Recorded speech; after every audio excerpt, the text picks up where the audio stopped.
Yes, good evening, everybody. Would like to call to order the board meeting for today. I'd like to welcome everybody that's listening to us in social media. Nobody out there today. Except we do have someone from the teachers union. So greetings and welcome. Welcome to our exciting meeting today. Very good. So we will open the meeting at 5:31 today. Sorry.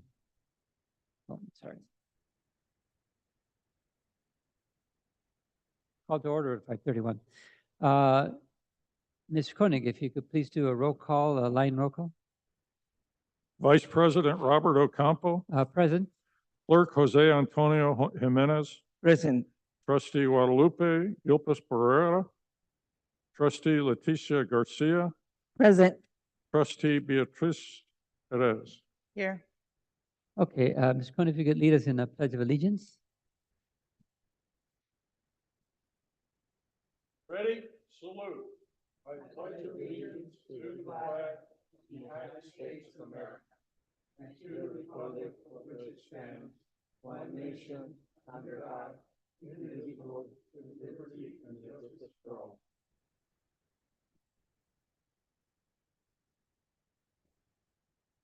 Do we have any spotlights for today? Yes, we do. I'll introduce Mr. Reis Abassi, who has a spotlight. Thank you, Mr. Koenig.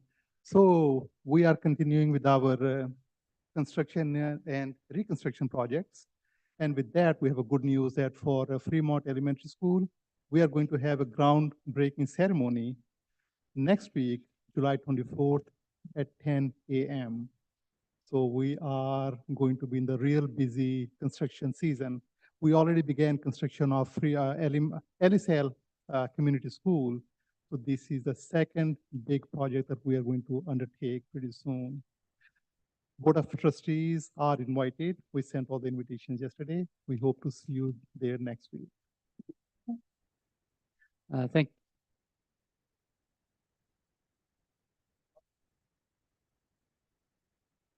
Thank you, Mr. Koenig. So I want to spotlight our summer programs, in particular our program led by Mr. Jose Fausto, funded by ELOP, because that's our big program. And one of our goals was to increase attendance and make sure that our students were there. And so I wanted to share that there's fantastic growth for our Summer Happy program. This year we welcome an average of 1,008 students each day, an impressive increase from 731 students in 2023.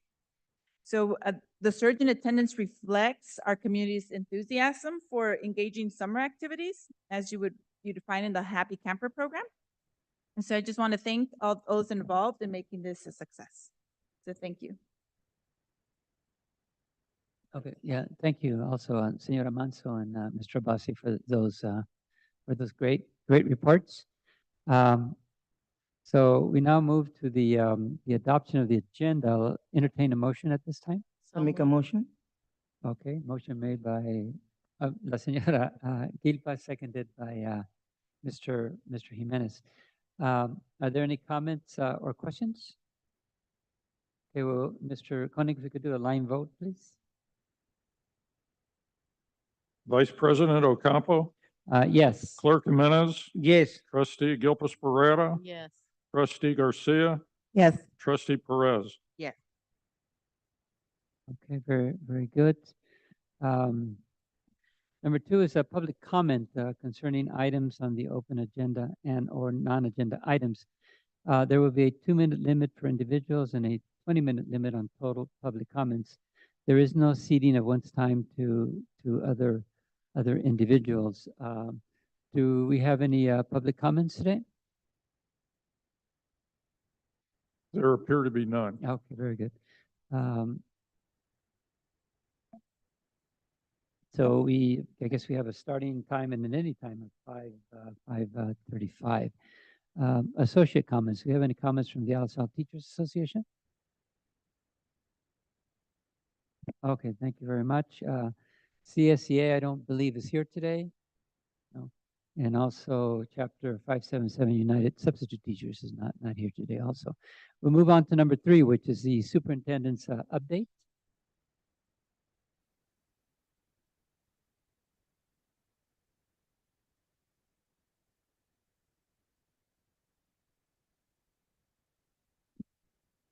Thank you, Board President Ocampo. Tonight, I'm just going to give you an update on a few topics that are currently issues for the district. I'll start with an overview. I'll put in some pictures and talk a little bit about the summer projects, talk about recruiting, and then give the board some information on the community schools program and our program for social emotional learning and mental health.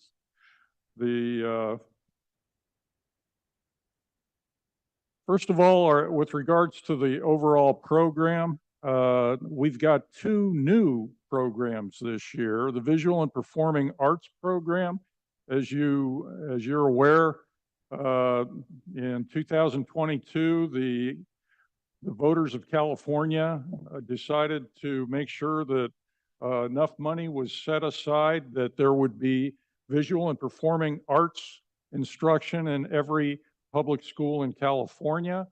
The district started receiving last year, in fact, and will receive again this year about $1.4 million to spend on the visual and performing arts program. So we are in the process. We've actually already hired 7 teachers on special assignment who will be the team that goes out to implement the visual and performing arts program.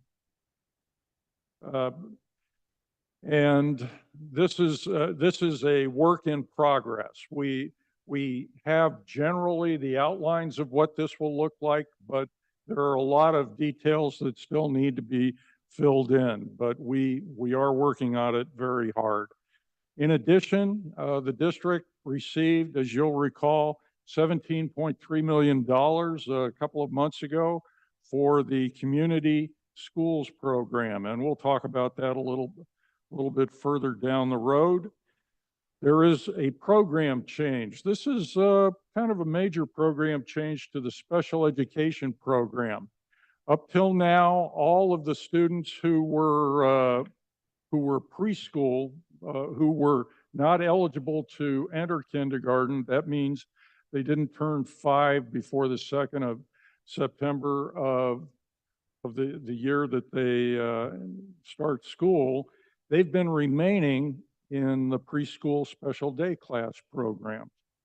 This year, the district will place those students, that is, any student who is 4 years old or older before June 2nd of this current year, into the regular special day class program that they would be going to. In this case, most of them will be going into the mild to moderate communication social skills classes, but there are a couple in each of the other programs: general academics, functional academics, life skills, and communication social skills, moderate, severe. So that's a big program change, in particular for the 25 students who are eligible for TK who would otherwise be in preschool SDC. I need to make sure everybody understands where we stand with regards to enrollment. Last year, 2023-24, we saw a 2% decrease from the year prior, which was actually an improvement. In 22-23, we decreased 4%. So the number of students that we're losing is decreasing as we go forward. And part of that is the second line there, the transitional kindergarten. Last year, we had a gigantic increase, 140 students from the previous year. We don't expect to get that many more than we had last year, but we are expecting to have a good increase, almost 70 students, and maybe a few more in the number of transitional kindergarten students in the district. So right now, the district is planning to have 16 transitional kindergarten classes, one at each school, and 4 of the schools will have 2. So this is, we're very anxious to see transitional kindergarten continue to grow, and this is made up for some of the loss in kindergarten students that we've seen over the past couple of years. Mr. Abbasi talked a little bit about some of the summer projects, or actually he talked about the major facilities projects. Our maintenance and facilities folks and our contractors have been very busy improving and maintaining our schools over the summer. And there, as you drive around, and I know you do, and you've probably noticed this already, there's a lot of new paint on the things that really pop are the freshly painted multi-purpose rooms that are just look splendid. And you know, and of course, the first thing I thought about is I've got to put a mural up on that multi-purpose room, but we'll leave them the way they are for at least another year. In addition to the painting projects, we're in the middle of installing new audio-visual systems in all of our multi-purpose rooms, including this one. They haven't finished the work here, but we're installing new projectors, new speakers, new cabling. And, you know, this is going to be, if you talk to the principals and you happen to be in a multi-purpose room over the past year and a half, 2 years, and you say, what do we need to give you here at whatever the school is? Chances are they're going to say, we need a new AV system because this one's terrible. Nobody can understand what I'm saying when I talk to the students. We're not able to, the pictures are very grainy, so this has been a big improvement.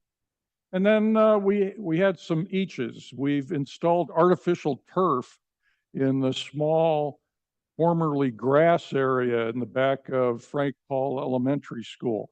And I know that most of you have been there during the winter after the first rain in October, November, whenever it is. There are just giant mud puddles, and that's the most significant feature of the grass that was formerly there. And the mud puddles are there until April or May. So this is a big improvement. And we're going to continue to make improvements. And next year, over the next few months, we're going to be, in addition to roofing, furniture, and carpet projects, we're going to look at repairing some of the district murals. I've got a picture there of the mural at the side of the old district office at 1205 East Market Street. It's really seen bad times. You can see that big green spot where one of the customers at Moe's Laundry drove into the old district boardroom. And there are other places, other big empty areas on the mural. We need to touch that up. We need to fix it, and there are other murals. In addition, we need to install new shade structures. The shade structure I've got there is one that's actually already standing at Alisal Community School, but we'll be putting some more shade structures in at other schools. And then we've got some major projects to correct things that are no longer legal. If you walk into the quad at Steinbeck between the kinder classrooms and the first grade classrooms, there's a giant slope up. And this is no longer legal.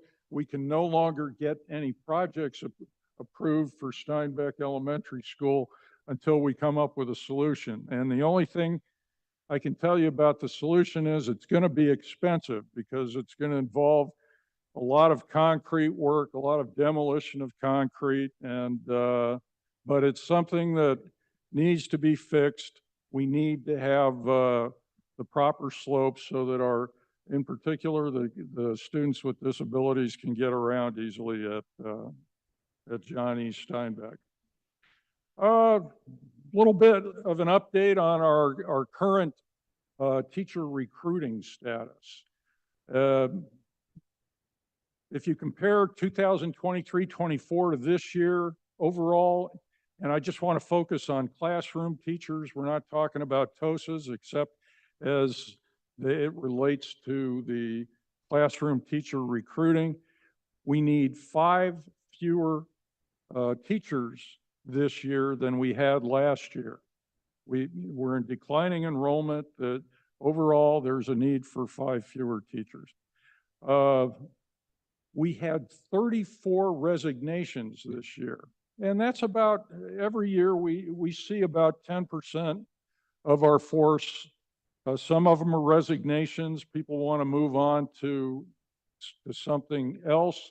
Some of them are retirements, but this is what we usually see. But this year, for between 2023-24 and 2024-25, we saw a giant increase in the number of non-classroom teachers. And this has really affected our recruiting because those non-classroom teachers, and they are TOSAs for different reasons. The new VAPA, Visual and Performing Arts TOSAs I talked about earlier. We have English learner TOSAs. We have 5 reading specialists. We have early literacy instructional coaches. And this year we're hiring a lesson design and mentor TOSA. There are 17 of them, and these are teachers that are actually coming out of our current classroom force in most cases. And it's really added an additional burden to our human resources folks. So we've already recruited 26 teachers, which in most years would have met most of the need. But in this year, we still need 20 more. Now, HR is hard at work. We're interviewing later on this week 5 more teachers. We've got more applications coming in. We won't have 20 vacant classrooms when school starts, but it is something that's a concern that we're closely managing right now.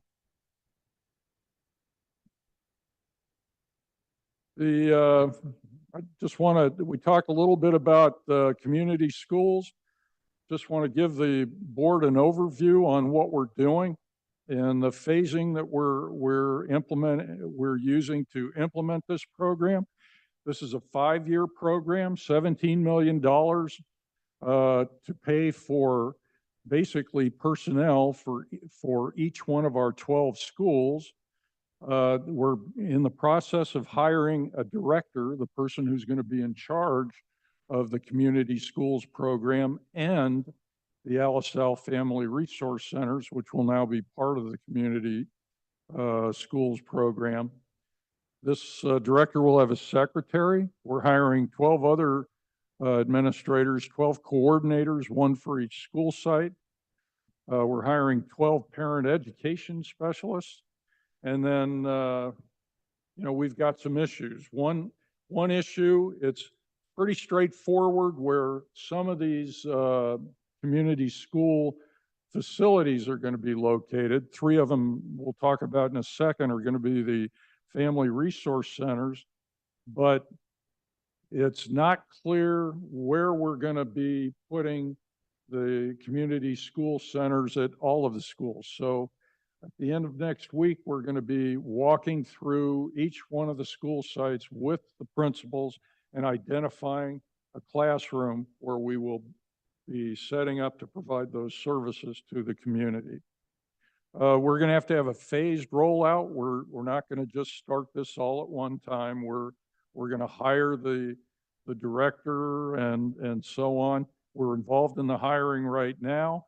And then a big issue that we want to make sure we think about throughout the program, throughout these 5 years, is what are we going to do for funding this program after June of 2029? Because this is a lot of money. It's about $3.4 million a year. It's not something we can take out of the general fund. It's going to take a lot of planning, and frankly, it's going to take tin cup work. We're going to have to go around to people who provide grants and ask them to fund this program in the long term. So that's something that we're going to be doing. This is the general overview. Year one, we're going to be identifying and modifying facilities to meet the needs of the community schools program. We'll be, tweaking the operational concept that we put in our original grant request. We'll be hiring employees, and we'll actually begin to operate, providing services to the community this year. In years 2 and 3, we are going to be operating. In year 4 and 5, we're going to continue to operate. But during these years, we really need to get serious about visiting the United Way and First Five and all these folks that provide funding for programs like this, to make sure that this program can continue going forward.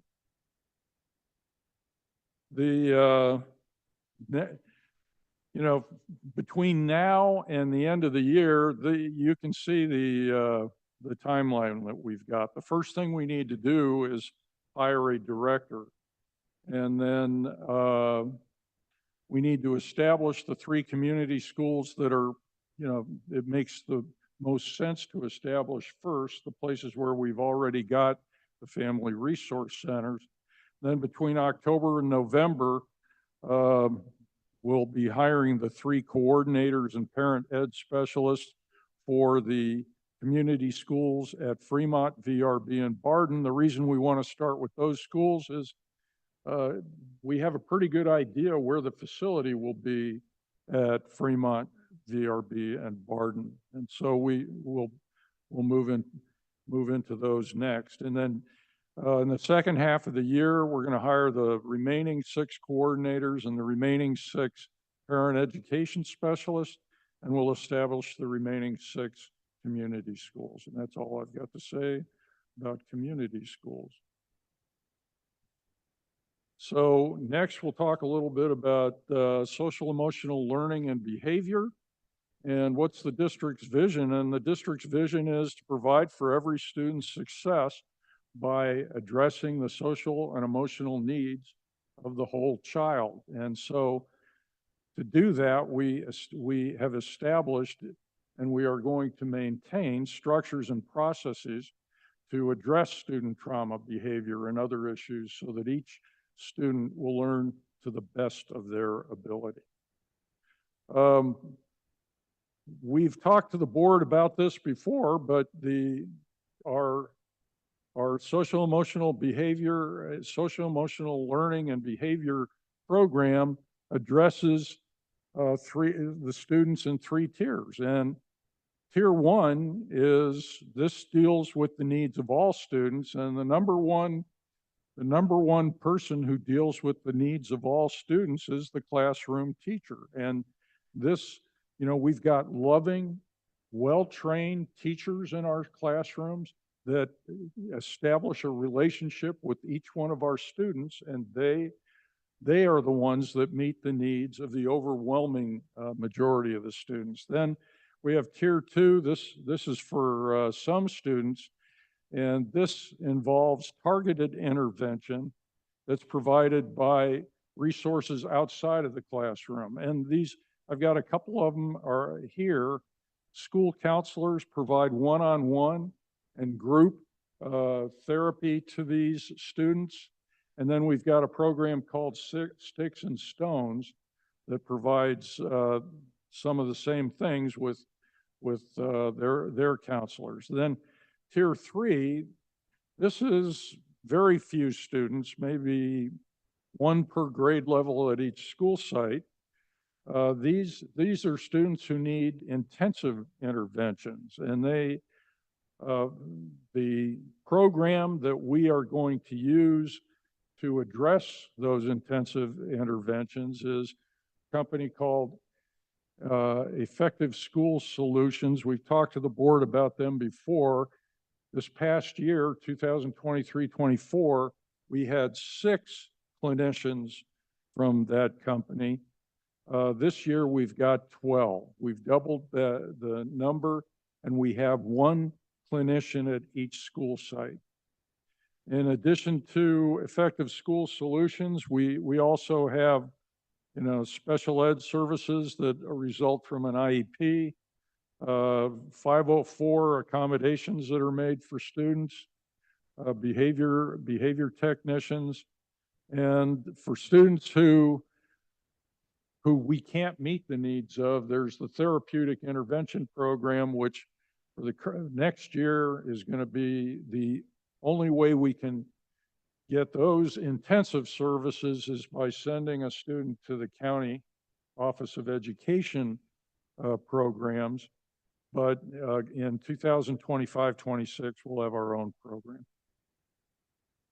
Now, those are the tiers. We also have tools that we use, the tiers and the tools. In order to identify the students who need intensive interventions or any kind of intervention, these are the processes that we follow. We have student study teams that it involves the site personnel and the parent. They normally the classroom teacher is involved in these SST meetings. The professional team at the school site, the psychologist, the assistant principal or principal, and others will work with the parent to identify what the correct intervention is for that teacher or for that student. We have coordination of services teams that are one level above that. They actually work with all, there are a lot of services available. We talked about, Monterey County Behavioral Health, if somebody's in the special ed. We have our own counselors. We have Sticks and Stones. We have the Effective School Solutions. We have this cost team, which is actually run by our own social workers, meets with school site personnel to identify what the correct intervention is, where can the best services be provided. We have 504 plans, and then for those going on to special ed, there are intervention individual education plans. Now I know that as far as behavior goes, one question is how many of these folks do we have? This is basically the tier 2. We've got the district employees, the district counselors. We've got 1 at each school site. Sticks and Stones doesn't have 1 counselor at each school site. They actually have 3 clinicians, and then 8 of the Sticks and Stones employees are what? Oh, they're interns. And then we also have Mindful Life program counselors that work, and this is at the tier 2 level, tier 1 level. For the kids that need more services, we have district employees. We've had 3 social workers for the past 2 years. This year, we're hiring an additional social worker, so we're adding 1 more. Over the past couple of years, we've been using Monterey County Behavioral Health for the clinician work for the students with moderate to severe behavioral issues. And this year we stopped using them. We've got a grant that will pay for the clinicians from Effective School Solutions. So we're going to have 1 clinician at each school site to provide services instead of 2.5 providing services to 6 schools. So the number of service providers is increasing, and we're going to be able to provide better service this year. So with that, this is it's time for me to finish. This is my punchline. Over the past 7 years, we've established and expanded a comprehensive program to address the social and emotional needs of all LSL students, and we're going to maintain that program. So do I have any questions? Questions from Ms. Cooner? Oh, yes. Thank you for your presentation. It was very informative. And it's good to hear that we have lots of counseling opportunities. And do we still have a bully prevention program, or is that kind of morphed into some of these counseling? So yes, there's part of it that has morphed into some of the counseling, but Sticks and Stones, in addition to the group work and one-to-one, they also provide classes for students in bullying behavior, how to be an upstander, not a bystander. The Mindful Life Project does a lot of that as well. So there is still some programs that we're including within the services that they're receiving. And the reason I ask is, I mean, I'm very familiar with restorative justice practices. And I think did you one time brought it up one time with restorative justice and peer mediation and all that good work. And I think we've had it in different school sites where I work. Right. Not sure if they're still around or available. We don't have it at every school site. We do have it at some school sites. Dr. Martin Luther King Jr. practices restorative justice. Creekside practices restorative justice.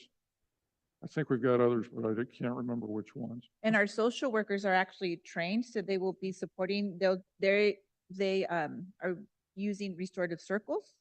So that's one of the trainings that we're offering to our teachers and implementation. So what we're doing this year is we're actually, the first few weeks of school, we have a schedule in order for our teachers to have that time to address the needs and build relationship. We even pushed back our assessment calendar to start more towards the end of August, so that it leaves that time and not put pressure on teachers that the district wants assessments to be done in order for them to build relationships and start every morning with a class meeting or a circle. Okay, I just wanted to ask that. So thank you so much. I appreciate all this information that I've received today. Thanks. Yeah, I just wanted to put in my own dos centavos, también, my own 2 cents. I know that the people that we're getting from Effective School Solutions, and I guess my point is about the words we use. I know that at some point, and again, the people that we're getting from Effective School Solutions, and we're going to have one in every school, they are clinicians. I've heard them called counselors in the past. But, I mean, I think the board needs to know that they are not counselors; they're clinicians, and a clinician is authorized to provide therapy. A counselor is not. So the clinicians are in fact therapists is what they are. So I think that was, to me anyway, the use of those words were confusing as this program was being explained to the public. So I think it's important that we get our words correct. They're not counselors, they're clinicians, they're therapists, and that's my 2 centavos. Okay. We will then move on to any board member reports. No, from no one? Okay. Oh, yes, go ahead. All right, I just want to thank, I think Ms. Hansel said it best, but I do want to thank everybody that worked this summer. Classified and certificate alone, it's a long day. I just finished up my summer program today and I worked 9 hours. So there you go. But no, I want to thank all the students and parents that showed up to summer school, and I hope they learned a lot. They made new friends, and they were involved in all the projects. And I think we have NASA, right, during the summer? Does anybody know the NASA program during the summer? So we embedded a statement Like to a the program. strand? Yeah, so I mean, I just want to, thank all the employees that worked the summer and students and parents that showed up. Thank you. Give a small report on on the CalKids program that we are running in the district. For those of you that may not know, CalKids is a program that was put in place by Governor Newsom. And basically what it does is it provides a bank account of $500 for each one of our students. And so over the past few months, our district has been working very hard to enroll as many of our students as possible into the CalKids program. You know, $500 no les cae mal, you know, in their bank account. Now the money can be used only for college or for post technical career education. So the money kind of lies there until they graduate from high school, and then they can pull it out. And hopefully parents will put money into that account so that it'll grow. And when our students graduate from high school, they'll have a little bank account there. I think part of the program is to get parents into the habit of saving for their children's education and make parents understand that that's important, that they have to save for their parents' education, because we all know education is not free after high school, and you do have to pay for it. So, you know, the CalKids program is being run by our family resource managers who are Irma Lopez, Margarita Camacho, and Alexis Diaz-Infantes. So I want to do a shout out to all three of them for the outstanding work that they're doing. We are actually kicking butt when you compare us to all the other elementary schools in the county. We're way up on top. You know, at the present time, we've registered 723 students into the CalKids program. And the person nearest to us, or the district nearest to us, is the Salinas City Elementary District with 308. And then after that, we have Gonzales Unified with 102, and Greenfield Union Elementary with 106. Now, all of these districts have student populations that are up in you know, they're pretty high, so they're comparable in that sense.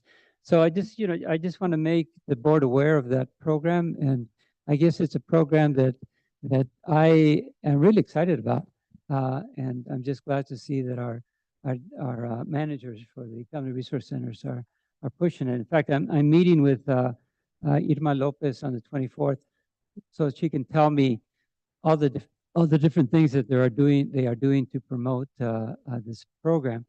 I have some ideas of my own. Obviously, you know, I'm not meeting with her to tell her what to do, because I don't have the authority to tell her what to do. But, you know, I just want to do sort of an exchange of ideas. What are you guys doing? These are some of my ideas. What do you think? And kind of see where we go from there. Because I think that, you know, I mean, obviously our people are busy and they got a million things to do, as was just, you know, shown by Mr. Koenig and the report and all the things that the district has to do. So this little program, you know, is kind of a small thing, but I think it's important, and we'll see where it goes. I hope to see it continue to grow. And obviously the high school districts have much higher numbers because it's an issue that's closer to them, because students in high school will be graduating in 1, 2, or 3 years. So the high school districts, when you compare the high school districts to the elementary districts, their numbers are way up because the issue is closer to them. Now, the person that's putting all this information together is Tony Amezcua, who's the director of Bright Futures with the Hartnell Foundation. And he's the one that put all this data together, provided me with the information, Mr. Koenig with the information, and I believe also our managers of the family resources. And I imagine La Señora Ansel también would have the information. So I think Tony is sort of taking the, maybe at the county level, sort of, you know, kind of the top, I don't know if you could say the top position, but he's involved with collecting data. And I know that he's met with our managers and given them ideas on how to register students and giving them information on CalKids. So just wanted to make the other board members aware of what I'm doing and what the district is doing and our managers are doing in that particular area. Yes, sir. I'm sorry? Oh, I'm sorry. Go ahead. Yeah, I just wanted to give a shout out to the Information Technology Department and the district last week started operating an online enrollment center right here in the Education Center. And every year, all of our students, all of our parents have to re-enroll all of the students in the district. So they provided a service right here, centrally located, that helped parents re-enroll their students or enroll their kindergartners for the first time. They provided that service to 1,800 students through Friday. Today, they moved that center, the enrollment center, to the district office. So nobody can use the conference room in the district office until next week. The district office is now operating as an enrollment center, and they don't even know. They were constantly busy. It was great in there today. And they've got two of our terrific clerks, Araceli Arce and Lydia Valterra, from Sanchez and Loya respectively, who are helping the parents complete the enrollment form. So this is going to be a big help for the parents. It's going to be a big improvement for the school sites in terms of, having up-to-date data when the school year starts. So hats off to our wonderful Director of Information Technology, Clemente Villarreal, and we can give him a round of applause. Okay, thank you, sir. We will then move on to the consent agenda. I will now entertain a motion to approve the consent agenda. Make a motion. Motion made by El Señor Jimenez. Is there a second? Second. Seconded by La Señora Gilpas. Comments, questions? Seeing none, we will then take a vote. Ms. Koenig, if we could do a line vote, please. Vice President Ocampo, Yes. Clerk Jimenez, Yes. Trustee Gilpus Pereira, Trustee Garcia, Yes. Trustee Perez. Yes. Okay, very good. So that passes unanimously. Next item is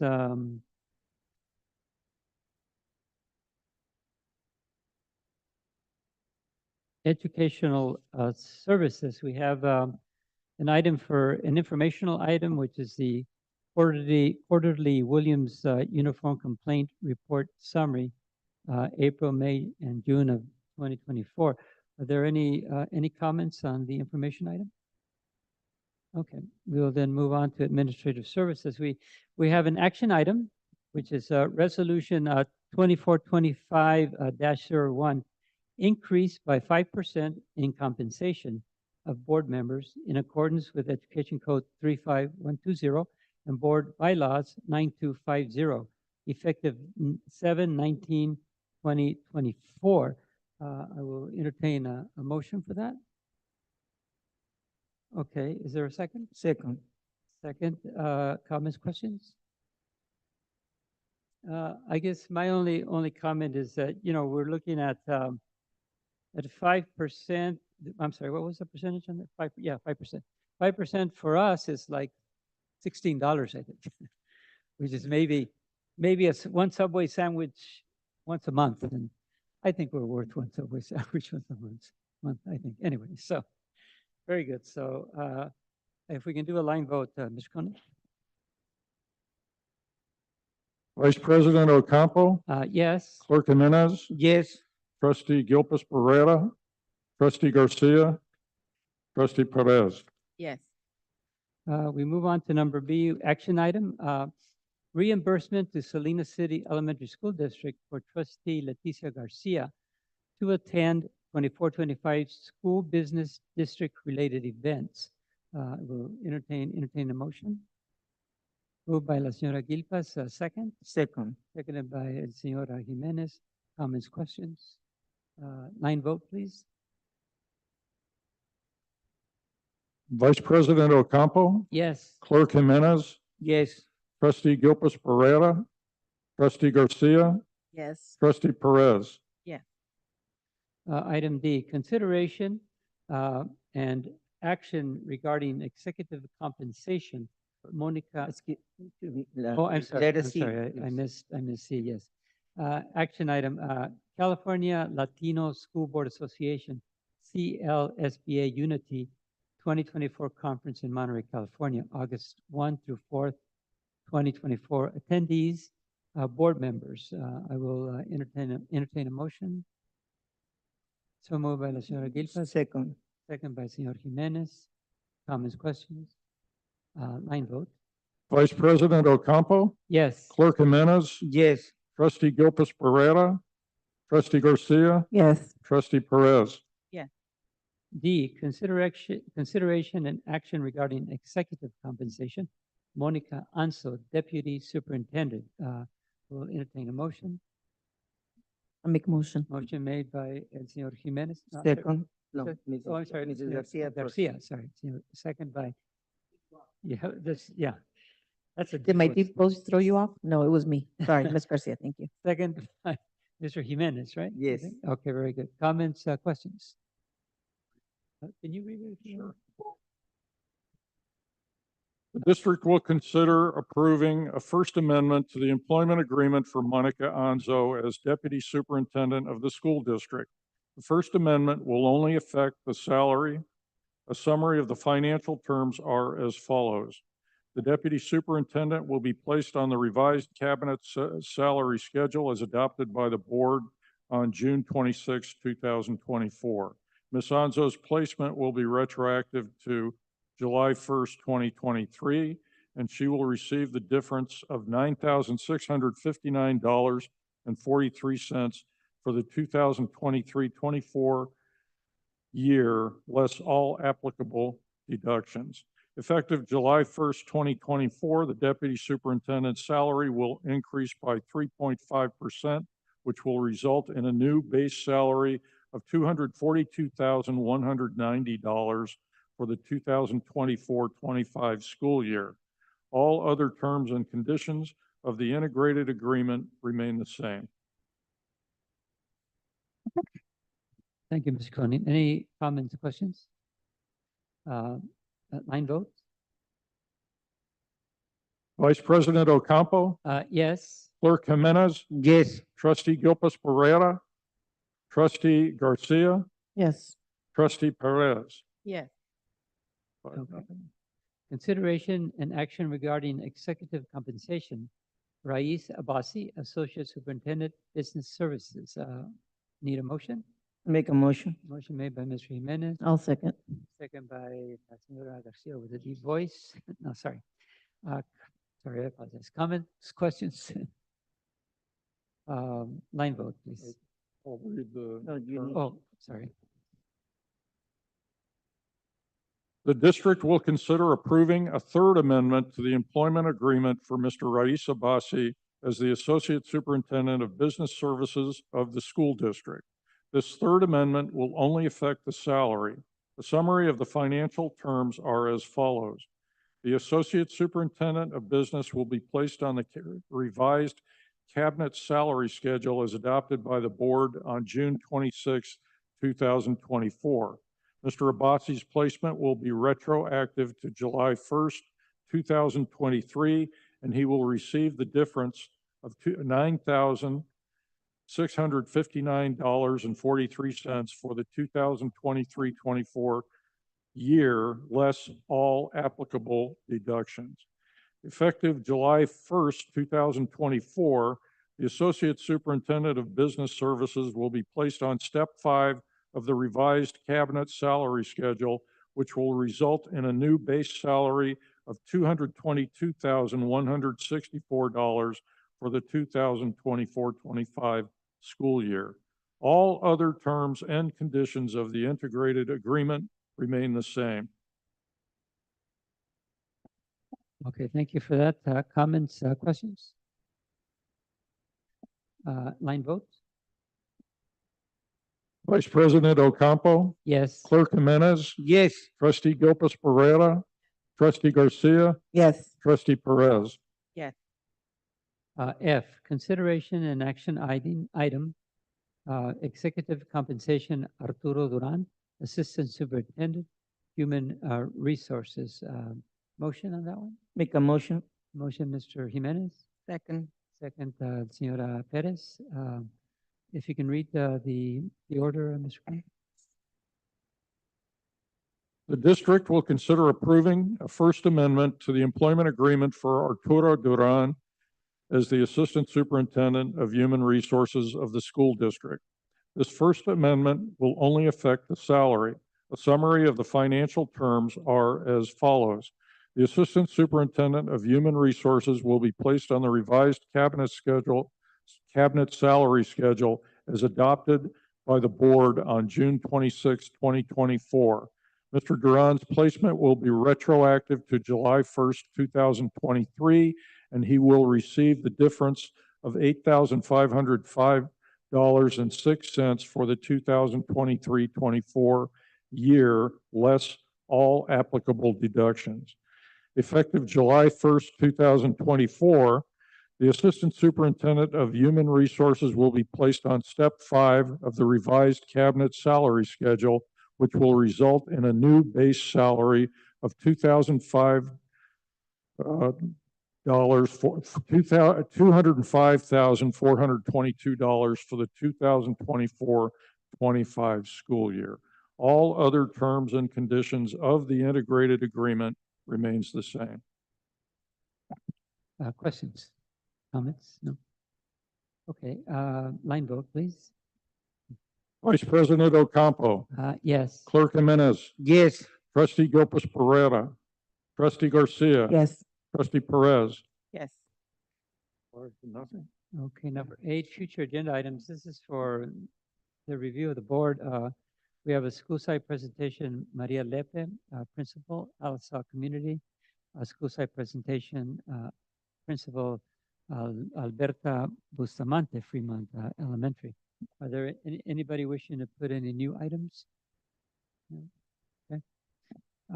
And we have the future meeting dates for your review. We'll move on to 10, which is public comments, closed session agenda items only. There will be a 2-minute limit for individuals and a 20-minute limit on total public comments. There is no ceding of one's time to other individuals. Individuals wishing to address the Board of Trustees on closed session items may do so at this time. We have a starting time of 6:23, and I believe an ending time also of 6:23. We will now move on to a break. So closed session will begin promptly after a 10-minute break. So we should start at 6:33. Thank you.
Okey doke, so, we will reconvene to open session. Time reconvened is